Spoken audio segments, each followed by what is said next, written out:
ഇന്ന് നമ്മൾ തിരുവനന്തപുരം സൂയിൽ പോയതിൻ്റെ കുറച്ച് വിശേഷങ്ങളാട്ടോ. നേരെ നമ്മളിതാ ടിക്കറ്റ് എടുക്കാനായിട്ട് പോവുക. 40 രൂപയാണ് ടിക്കറ്റ് ചാർജ് വരിക. 15 വയസ്സിൽ താഴെയുള്ള കുട്ടികൾക്ക് ടിക്കറ്റ് എടുക്കണ്ട. സൺഡേ ആയതുകൊണ്ട് തന്നെ അത്യാവശ്യം തിരക്കും കാര്യങ്ങളൊക്കെ ഉണ്ടായിരുന്നു. പിന്നെ നമ്മൾ ഇതാ അകത്തോട്ട് കയറി. സ്റ്റാർട്ടിങ്ങിൽ തന്നെ കുറച്ച് കുരങ്ങും അങ്ങനത്തെ കുറേ ആനിമൽസൊക്കെ കിടക്കുന്നുണ്ടായിരുന്നു. ഇതിൻ്റെ ആംബിയൻസ് ഒരു രക്ഷയില്ല കേട്ടോ. നല്ല ഭംഗിയായിട്ട് അവർ സെറ്റ് ചെയ്തിട്ടുണ്ട്. നല്ല രീതിയിൽ മെയിൻറ്റെയിൻ ചെയ്യുന്നുണ്ട് അവർ. ഒരു വേസ്റ്റോ കാര്യങ്ങളോ എല്ലാം ചെക്ക് ചെയ്തിട്ടാണ് ഉള്ളിലോട്ട് കയറ്റുക. നല്ല വൃത്തിയായിട്ട് കിടപ്പുണ്ട്. കുറേ കുരങ്ങിൻ്റെയൊക്കെ കളക്ഷൻസ് ആട്ടോ ആദ്യമൊക്കെ കിടക്കുന്നത്. പിന്നെ കുറേ നമുക്ക് നടക്കാനുണ്ട്.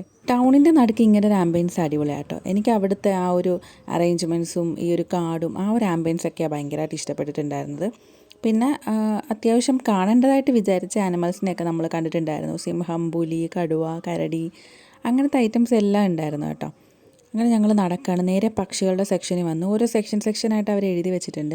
പക്ഷേ പക്ഷികൾ പറയത്തൊക്കെ അങ്ങനെ ഒന്നും ഉണ്ടായിരുന്നില്ല. പക്ഷേ ഇതിൻ്റെ ആംബിയൻസ് അടിപൊളിയായിരുന്നു കേട്ടോ. ഇതിനകത്ത് കഴുകൻ, പരുന്ത് അങ്ങനത്തെ ഐറ്റംസ് തന്നെ കേട്ടോ അവരിട്ടിട്ടുണ്ടായിരുന്നത്. അതിൻ്റെ അപ്പുറത്ത് ഇതുപോലെ അവരിങ്ങനെ സെറ്റ് ചെയ്തിട്ടുണ്ട്. അതിനകത്ത് ബേർഡ്സ് ഒന്നുമില്ല, പക്ഷെ ഒരു ട്രോപ്പിക്കൽ ഗാർഡൻ പോലെ അടിപൊളിയായിട്ടുണ്ടായിരുന്നു. ഒരുപാട് വെറൈറ്റി ചെടികളൊക്കെ ഉണ്ട് കേട്ടോ ഈ സൂവിനകത്ത്. അതുപോലെ വലിയ വലിയ മരങ്ങൾ, എല്ലാ മരത്തിനകത്തും പേരൊക്കെ എഴുതി വെച്ചിട്ടുണ്ട്. നമുക്ക് ഇങ്ങനെ വായിക്കാം.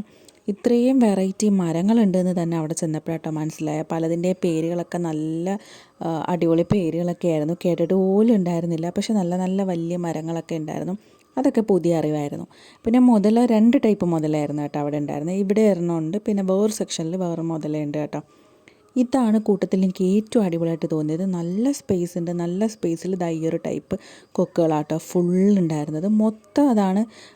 അതിന് നല്ല രീതിയിൽ പറന്ന് നടക്കാനുള്ള ഒരു സ്പേസും കാര്യങ്ങളും ഒക്കെ സെറ്റ് ചെയ്തിട്ടുണ്ടായിരുന്നു. പിന്നെ കരടി ഉണ്ടായിരുന്നു. കരടി ഒരു 2-3 എണ്ണം ഉണ്ടായിരുന്നു. അതവിടെ കൂളായിട്ട് അതിൻ്റെ കാര്യങ്ങളൊക്കെ ചെയ്തുകൊണ്ടിരിക്കുക കേട്ടോ. അത്യാവശ്യം തിരക്ക് കരടിയൊക്കെ കാണുന്ന സെക്ഷനിലുണ്ടായിരുന്നു. ഇവിടെ ഈ കരടി എന്തൊക്കെയോ കാര്യമായിട്ടൊക്കെ ചെയ്യുന്നുണ്ടായിരുന്നു. ഞാൻ 4th പഠിക്കുമ്പോഴാണ് സൂ കാണാൻ വന്നത്. അതിനുശേഷം ഇപ്പോഴാട്ടോ വരുന്നത്. അതിൻ്റെ ഒരു എക്സൈറ്റ്മെൻറ്റ് എനിക്കുണ്ട്. ചെറിയ ഓർമ്മകളൊക്കെ ഉള്ളൂ എനിക്ക് സൂവിനെ പറ്റിയിട്ട്. എന്തായാലും ഇതെല്ലാം ആനിമൽസൊക്കെ വളരെ കുറവായിട്ട് തോന്നി. കുറച്ചൊക്കെ ഉണ്ടായിരുന്നുള്ളൂ. പിന്നെ നടക്കാനായിരുന്നു കൂടുതലുണ്ടായിരുന്നത്.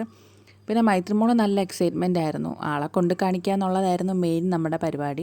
ഓൾമോസ്റ്റ് ഇതിനകത്തുള്ള ഒട്ടുമിക്ക ആനിമൽസിനെയും ബേർഡ്സിനെയും ഒക്കെ ഞാൻ കവർ ചെയ്തിട്ടുണ്ട് കേട്ടോ. അപ്പോൾ സൂ കാണാൻ ആഗ്രഹമുള്ളവരൊക്കെ ആണെങ്കിൽ ഏകദേശം ഐഡിയ കിട്ടും. ഈ ഐറ്റംസൊക്കെ തന്നെ അവിടെ ഉള്ളൂ. പിന്നെ പാമ്പിൻ്റെ സെക്ഷൻ ഉണ്ട്. പാമ്പിൻ്റെ സെക്ഷനിൽ നമുക്ക് വീഡിയോസും കാര്യങ്ങളൊന്നും എടുക്കാൻ അലോഡല്ല. അവിടെ അവരെ എഴുതി വെച്ചിട്ടുണ്ട്, അതുകൊണ്ട് നമ്മൾ എടുത്തിട്ടില്ല. പിന്നെ മാനിൻ്റെ കളക്ഷൻസ് കുറേ ഉണ്ടായിരുന്നു. കുറേ ടൈപ്പ് മാനുകളൊക്കെ അവിടെ ഉണ്ടായിരുന്നു. ഓരോ സെക്ഷനിലും നമുക്ക് ചെല്ലുമ്പോഴത്തേക്ക് അടുത്തടുത്തായിട്ട് ഫുള്ള് മാനാട്ടോ ഇങ്ങനെ ഇട്ടിട്ടുണ്ടായിരുന്നു. പിന്നെ ഈ ഒരു മാന്, അതിനൊരു കാലില്ല. അത് ഓരോരോ വെറൈറ്റി കളക്ഷൻസ് ആ മാൻ്റെത്. പിന്നെ ഇത് കൂട്ടിൽ ഈ ഒരെണ്ണേ ഉള്ളൂ കേട്ടോ. ഇത് വെള്ളക്കടുവയാണ്. അതിനെ നമുക്ക് ആദ്യം കാണാൻ പറ്റിയില്ല. പിന്നെ രണ്ടാമത് നമ്മൾ തിരിച്ചു വന്നപ്പോഴത്തേക്കും നല്ല പോലെ കണ്ടിട്ടുണ്ടായിരുന്നു. പിന്നെ ബേർഡ്സിൻ്റെ സെക്ഷനിൽ ഇതേ ഉള്ളൂ കേട്ടോ. വേറൊരു സെക്ഷനായിട്ട് തിരിച്ചിട്ടാണ് ഇതിന് ഇട്ടിട്ടുള്ളത്. 2 കൂടിനകത്ത് കുറച്ച് തത്തകളുണ്ട്. 2 സെക്ഷനിലായിട്ട് അത്രയേ ഉള്ളൂ. പിന്നെ നേരെ മുള്ളംപന്നി. ഇതിനെയൊക്കെ കണ്ട് കുറച്ച് കഴിഞ്ഞപ്പോഴാണ് നമ്മൾ ഓർത്തത് നമ്മൾ പുലി, കടുവ അങ്ങനത്തെ ഐറ്റംസിലൊന്നും കണ്ടില്ല. നമുക്ക് മിസ്സായി പോയിട്ടുണ്ടായിരുന്നു. നമ്മൾ പിന്നെ വീണ്ടും തിരിച്ച് അത്രയും ദൂരം നടന്നിട്ടുണ്ടായിരുന്നു കേട്ടോ. ഇതൊക്കെ കണ്ടിട്ടാണ് നമ്മൾ പുറത്തേക്ക് ഇറങ്ങുക. ഈ പാമ്പിനെയും അതുപോലെ തന്നെ മയിലിനെയൊക്കെ കണ്ടിട്ട് നമ്മൾ നേരെ പുറത്തോട്ട് ഇറങ്ങുക. പക്ഷെ നമ്മൾ കടുവയും പുലിയും ഒന്നും കണ്ടില്ല. നമുക്ക് മിസ്സായിപ്പോയി. അങ്ങനെ നമ്മൾ വീണ്ടും തിരിച്ച് നടന്നിട്ടാണ് ഇതിനെല്ലാം കണ്ടത്. അങ്ങനെയാണ് മെയിൻ ഐറ്റംസ് വരിക. മാംസഭോജികളെന്ന് പ്രത്യേകം അവർ ബോർഡും കാര്യങ്ങളും വെച്ചിട്ടുണ്ട്. അതിനകത്തോട്ട് കയറുമ്പോഴാട്ടോ ഇതിനെയൊക്കെ കാണുക. പക്ഷേ ഞങ്ങൾ കയറിയില്ല. ഞങ്ങൾക്ക് റൂട്ട് മാറിപ്പോയിട്ടുണ്ടായിരുന്നു. നമുക്കൊരു കൺഫ്യൂഷനൊക്കെ വരും അവിടെ റൂട്ടും കാര്യങ്ങളും. പുലിയെ നല്ല വിസിബിളാവുന്ന രീതിയിലാട്ടോ അവരിട്ടിട്ടുള്ളത്. കുറേ പുലി ഉണ്ടായിരുന്നു. അവർ നല്ല കൂളായിട്ട് അവരുടേതായ കാര്യങ്ങളൊക്കെ ചെയ്തുകൊണ്ടിരിക്കുന്നുണ്ടായിരുന്നു കേട്ടോ. ഇതിൻ്റെ പുറത്താണ് കൂടുതൽ ടൈമും പുലി റെസ്റ്റ് ചെയ്തുകൊണ്ടിരുന്നത്. എന്തായാലും അതിനെയൊക്കെ നല്ല രീതിയിൽ കണ്ടു. അത് കഴിഞ്ഞിട്ട് തിരിച്ചു വരുമ്പോഴത്തേക്ക് ആ വെള്ളക്കടുവ അവിടെ നിന്ന് എഴുന്നേറ്റിട്ടുണ്ടായിരുന്നു. എഴുന്നേറ്റ് നടക്കുക. ഇത് ഒറ്റയ്ക്കേ ഉണ്ടായിരുന്നുള്ളൂ കൂട്ടിൽ. നല്ല രീതിയിൽ അതിൻ്റെ വ്യൂവും കാര്യങ്ങളൊക്കെ കിട്ടിയിട്ടുണ്ടായിരുന്നു.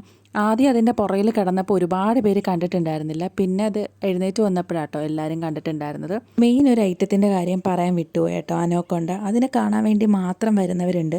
ഞാൻ അതിനെ കാണാൻ ഭയങ്കര എക്സൈറ്റ്മെൻ്റ് ആയിരുന്നു. എന്തായാലും സംഭവം ഇവിടെ ഉണ്ട്. അതൊരു വല്ലാത്ത ഫീലായിരുന്നു. അത്രത്തോളം വലിപ്പം ഉണ്ടായിരുന്നു അതിന്. പിന്നെ ഫുഡൊക്കെ കഴിച്ചിട്ട് എല്ലാവരും ഉച്ചമയക്കത്തിലാണെന്ന് തോന്നുന്നു. എല്ലാവരും ഈ കൂട്ടിൽ കിടക്കായിരുന്നു. പിന്നെ ഒരുവിധം നമ്മൾ കാണാമെന്ന് വിചാരിച്ച് എല്ലാത്തിനെയും കണ്ടിട്ടുണ്ട്.